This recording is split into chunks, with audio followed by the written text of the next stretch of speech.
History and Culture podcasts are a production of PCN, a nonprofit television network. Listeners like you make our programming possible. To learn more about PCN's mission and to support PCN with a donation, visit pcntv.com. This link and others can be found in our show notes. We appreciate your support. Welcome to PCN's History and Culture podcast. I'm Phil Beckman. This podcast series features interviews exploring Pennsylvania's rich history from the colonial era to industrialization, the Gettysburg Campaign to sports history, and from art to politics and more. Leanne Tsoukas and Rob Ruck are the authors of Mal Goode, The Life and Work of a Black Broadcast Trailblazer. On October 28, 1962, Mal Goode gave a live TV report from the United Nations. Take us there. Describe that scene for us. The country was in the midst of high anxiety as the Soviet Union had placed some missiles in Cuba. And John Kennedy, the president, was determined to make sure those missiles were removed. Given the context of the Cold War, there was fear that this could trigger a nuclear holocaust.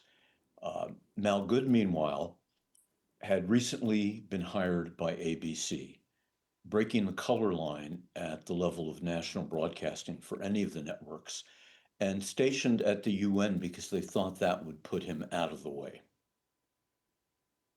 So that day, when Mal Goode actually goes on air dozens of times in the next 36 hours, reporting to a very tense nation the events every minute as much as they could follow them, it was because the main reporter, John McVane, was out of town and not reachable.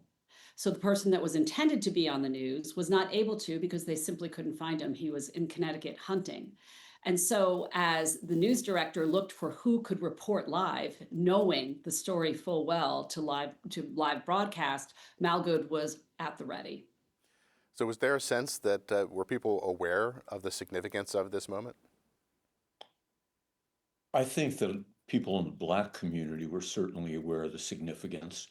I think some white people as well, but I think a lot of people were more caught up in the reality of what was happening. And Mal was reporting the news and interpreting things for them, and I think they appreciated that. Now, Mal Goode, he was 54 years old, so he was starting a new path in his life and in his 50s, but he had a long life before that. And talk about what he was doing immediately before he was hired at ABC News. So Mal Goode had a very interesting career in which he constantly he was a voice in the city of Pittsburgh. He was a voice on the radio.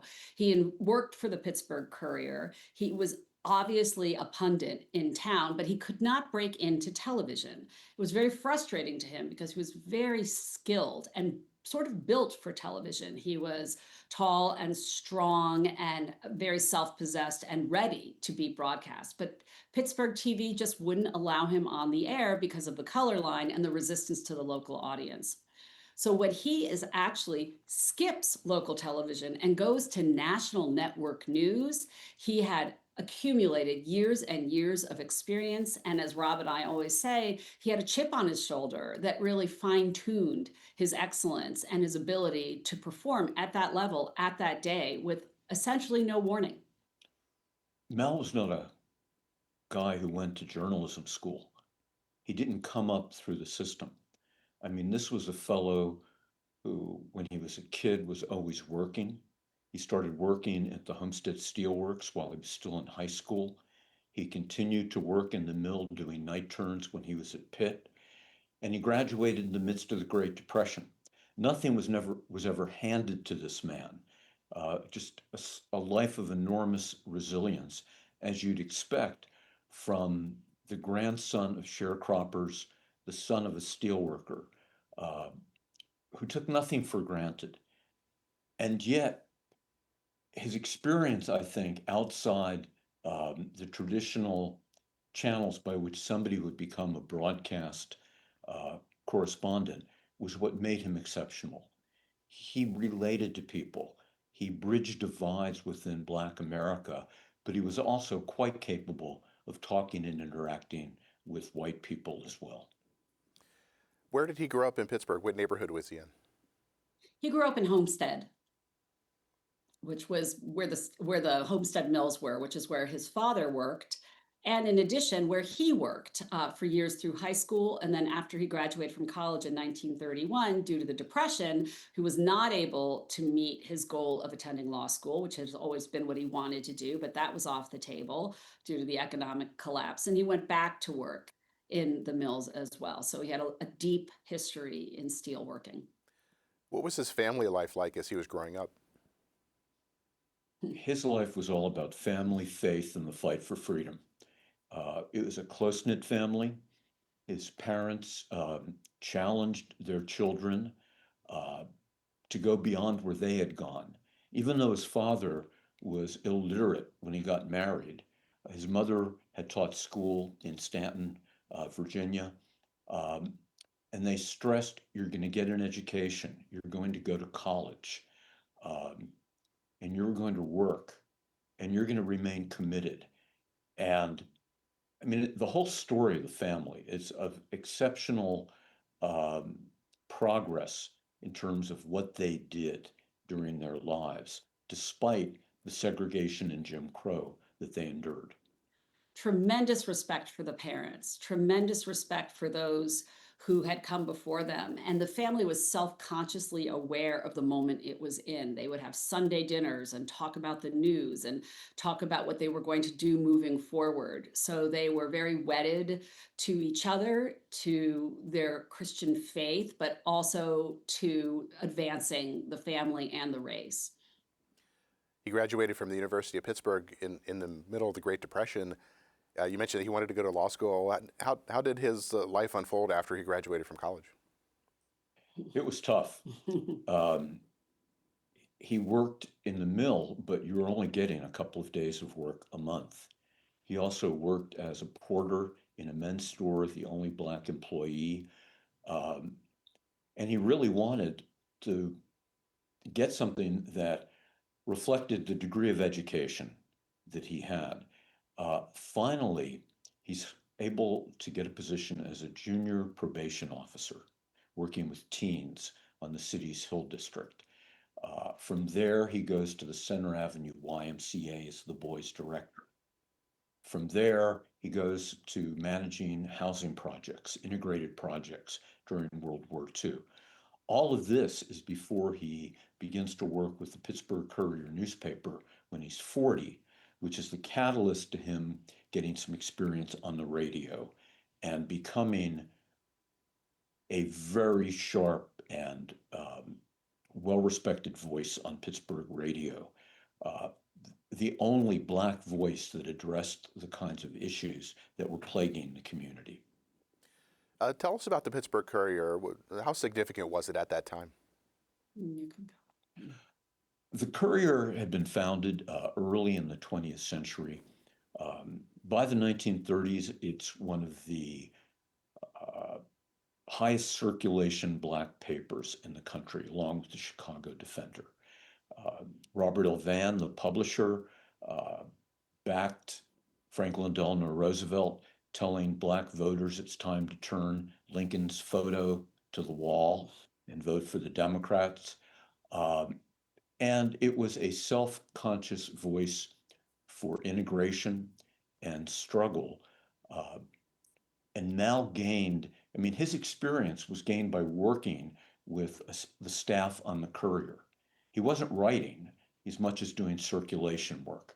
But when he took to the airwaves, he had learned about how to report. And the Pittsburgh Courier was responsible for the Double V campaign during World War II, Victory at Home and Abroad, that wedded the cause of democracy and fighting for democracy abroad to the democracy for African American citizens at home. So those were critical years for him as well. But he was doing sales and he was traveling and representing the Courier as well, and definitely circulating among those people. But we think it's notable that he never wrote a piece of journalism. So that was a whole different way of gaining experience and richness of understanding of the situation that he then reported on through broadcast. Can you explain just the geographic reach of the Pittsburgh Courier? The Courier published in about 8 or 9 different national editions to different regions of the country. And it was the kind of paper that would be circulated by Pullman porters who would take it along on their travels along the rail lines. So it was a very widely respected paper. And I think, it's the Black Press and the Negro Leagues and the Chitlin Circuit, which begins to unite Black Americans after the Great Migrations out of the South and gives points of contact and communication. And Mal was connected to all of those networks.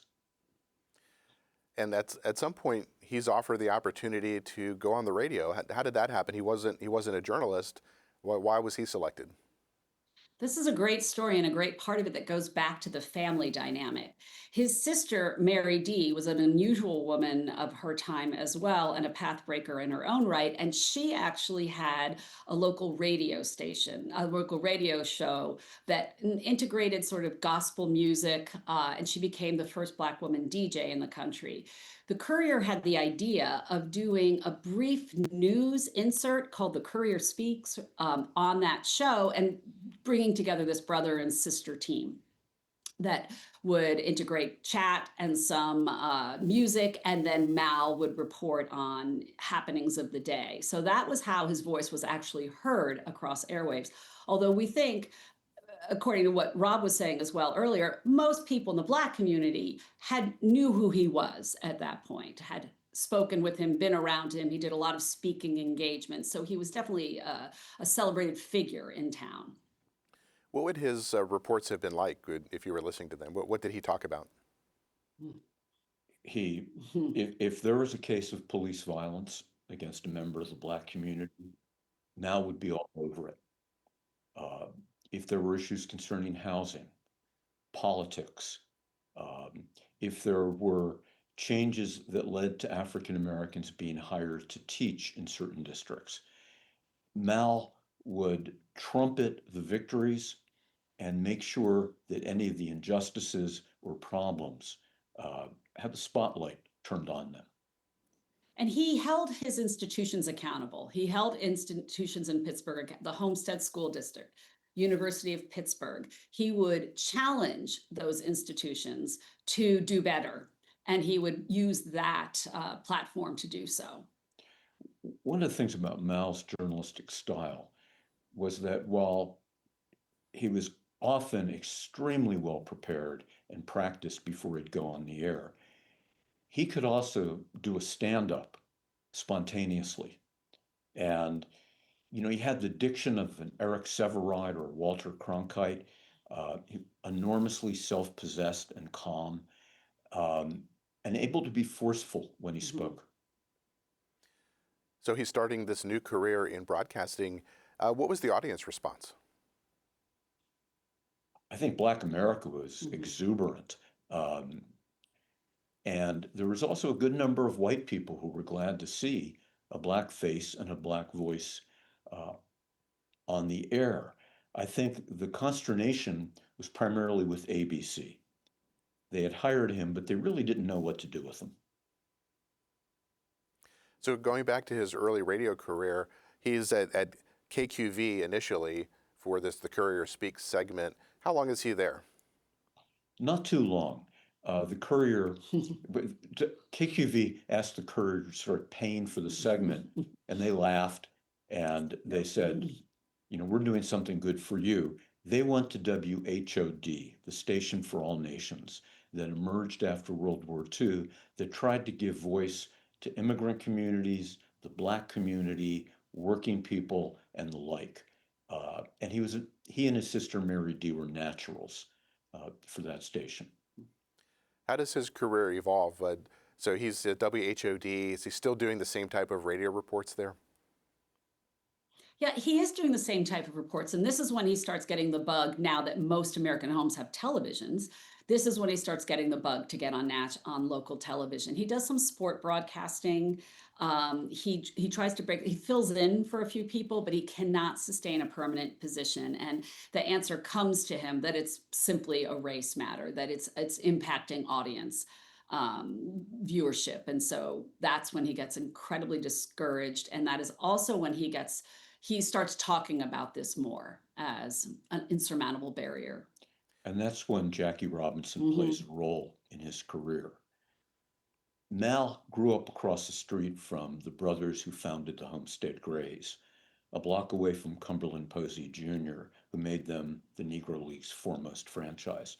He knew all the black players. And when he was doing his radio show, those players, when they came to town, would be on the show, but also go to Mal and Mary Goode's home for meals and a chance to relax in the community. Jackie Robinson was among them. And Mal, one day when he's escorting Jackie to a talk in McKeesport, PA, a steel mill town outside the city, is lamenting his difficulty breaking into television. And it's Jackie who confronts the ABC president about the fact that whenever he comes to do an appearance on ABC, he sees two black people working in the building, one answering phones, the other mopping and sweeping. And that provokes ABC to do a search for a black figure who can break the ice. And Jackie, as well as the Pittsburgh sporting community, black and white, back Mal, and he gets a chance to audition and ends up with the job. And speaking of accidents that happen, Jackie Robinson would be on Howard Cosell's show, sports show, and it's just completely serendipitous that Jim Haggerty, the ABC news director, heard he was being interviewed and ran over there to speak with his hero, with Jackie Robinson. And instead of getting sort of the greeting he expected, he gets admonished for where are the black people. And Jackie and Haggerty does say, we can't find anyone qualified. And as if they had been searching, which they really hadn't been. And that's when Jackie Robinson says, that's simply not true, and mentions you need to check out Mal Goode from Pittsburgh. And the search then continues, and it is a full search. We haven't been able to nail the exact details. We hear it's between maybe there were 20 to 25 people. Mal is then brought to New York to do a live audition and sets himself apart pretty early when they ask him to read copy. And he said, I'd rather write my own copy.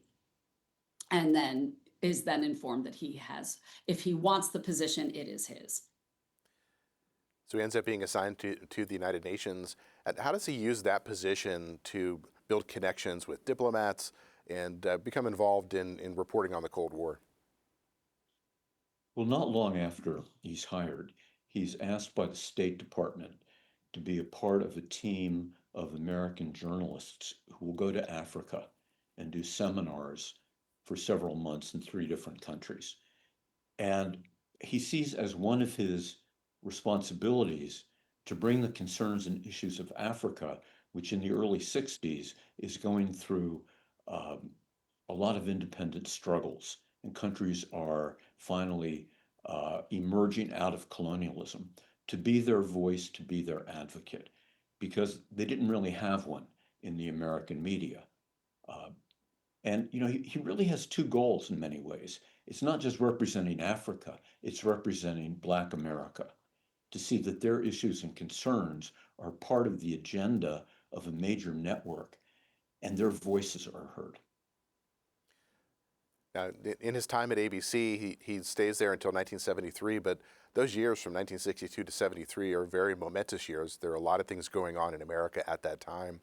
How does his journalistic career evolve? He's at the United Nations, the civil rights movement is going on. What types of things are he covering?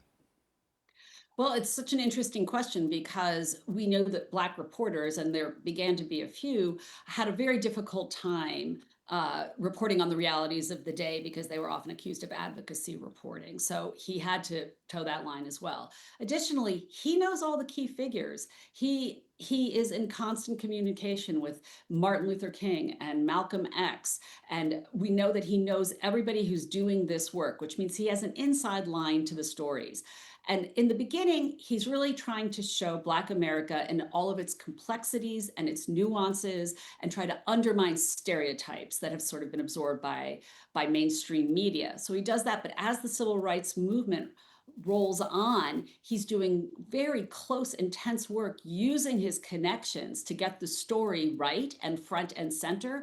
He also is aware of the dynamics of the civil rights movement, from its leadership to the people on the street to grassroots leaders. He goes to small communities, he asks questions, and wherever he goes, he is embraced by the people he's interviewing. He is trusted, that they know that he will give an accurate portrayal of them.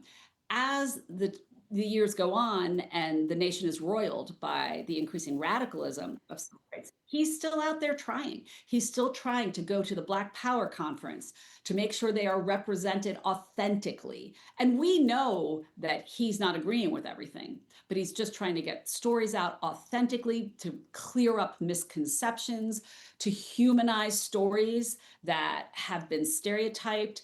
And then he retires in 72 because of mandatory retirement, not for any other reason. And he continues to work after that, back on radio and doing a myriad of other speaking engagements, consultation. I mean, he is not done when he retires from ABC News, and he is trying to keep up with the dynamic nation and the fraught nation.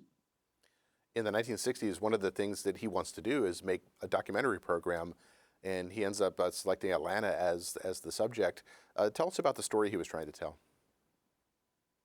I think he saw Atlanta as an exemplar of how integration could be conducted in a more optimal fashion than it had been in many parts of the country.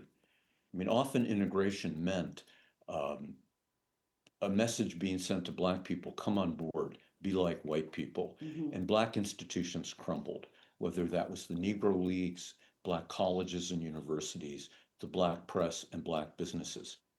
But he saw a different story playing out in Atlanta. And he recognized when white people were doing things which he agreed with, and he thought were responsible and progressive. Just as if there were Black people doing things that he thought were getting in the way, he'd be on top of them as well. And he looked at Atlanta, he saw this so-called New South emerging, and he went there and he spent a couple of months and turned that into an award-winning ABC documentary. That appropriately was called The City Too Busy to Hate. So focused on productive partnerships, productive alliances. You mentioned it was an award-winning documentary, and you say in the book that the documentary unleashed artistic energies that Mal felt had been stifled at ABC, but the show was a one-off and he never did another. Mm-hmm. Yeah. No, I think Mal was continually frustrated by not being given the freedom to produce that non-Black correspondents were. And it was also, in the beginning, the fact that he was sort of held to Black stories, and that he was denied being the key reporter on other stories that would have given him greater visibility, was also a constant frustration. But then the ultimate frustration is that when the civil rights movement becomes a central mainstream story, he is not sent to some of those key events, and white reporters are. They're big, blockbusting white reporters are. And I think that's a big breaking point for him. That's when he is ultimately, we see an anger in him, and we always see a firmness in him, but we see an anger and a no longer willing to compromise on that. And the big story there is when Martin Luther King is assassinated, and he is not sent to the funeral, and he says, I'm going anyway. And he goes, and by all accounts, when he gets there, the place was swarming with white reporters, that people who are being interviewed stop who they are mid interview to go to Mal, because they know he is the person who's been along the whole way, who understands the story from the inside. So he does go to that funeral, but he was not selected to go to that funeral. It might have been an oversight, but he did not see it as that. After he leaves ABC, he goes to the National Black Network, and he continues working there until he's 83, is that right? Into his early 80s, so he continues to have a rich, rewarding broadcasting career. Mel had tremendous energy and drive. I met him when he was in his 80s already. And once he gets going, he was like a volcano erupting when he was talking about his own family and its past in sharecropping, in the mill, and his career. I have met few people who had that level of determination and energy at any age. Mhm. And also, we would be not painting the full picture if we didn't also mention his commitment to his family, and particularly his partnership with his wife Mary, who he could not have done all he did if she were not there, maintaining the faith in the family the way that he needed it to be done as well, so that he could do his work. But that family, they go to college, they push, they keep going. They are so incredibly committed to each other. So a lot of his energy is going to children and grandchildren and nieces and nephews. And one of the sweetest things about him is that in all of his speaking engagements toward the latter, say 2 decades of his life, he would say that at the end, don't think you're getting out of here without hearing everything about my kids. And he would relay where they all were. So all of those parts of him integrated at the end of his life, or towards the twilight of his life, in a way that was very visible. So a final thought, when you look back on his career as a broadcaster, a pioneering African-American broadcaster, how would you assess it? I think somebody has to be the first. Mm-hmm. And despite knowing the damage that can be done if you mess up, to go through it, to succeed, and then fight for other people to be able to follow you. And he was a mentor, not just to Black, but also to white, to women who were breaking into the business. And he was constantly pushing for greater inclusion, so that it wasn't just him. It wasn't really about him. I mean, he felt a responsibility, and I think he maintained that his entire life. I think he was responsible for building a foundation and for nurturing others in ways that can never be fully appreciated. One of the stories that was so touching is that we heard Ed Bradley, who went on to have a big career and at CBS News when he died tragically young, told a story that came through others who knew Ed Bradley, that said he was walking through as a child and saw Mal Goode on ABC News and said, that's what I'm going to do. So we'll never know how many of those moments there were. We have a good sense of how many people he wrote to and how many people he supported and tried to get interviews quietly, but we'll never know the full impact of what it was that day when he went on ABC News. We've been speaking with Leanne Sukas and Rob Ruck. They are the authors of Mal Goode, The Life and Work of a Black Broadcast Trailblazer. Thank you both for joining me. Thank you. It's been a great pleasure. Thank you. Listeners like you make PCN programming possible. Full episodes of PCN's history and culture content, like the interview you just heard, are available to stream with the PCN Select app. Explore other documentary programs, event coverage, and a lot more. To learn more about PCN's mission and to support PCN with a donation, visit PCNtv.com. This link and others can be found in our show notes. We appreciate your support.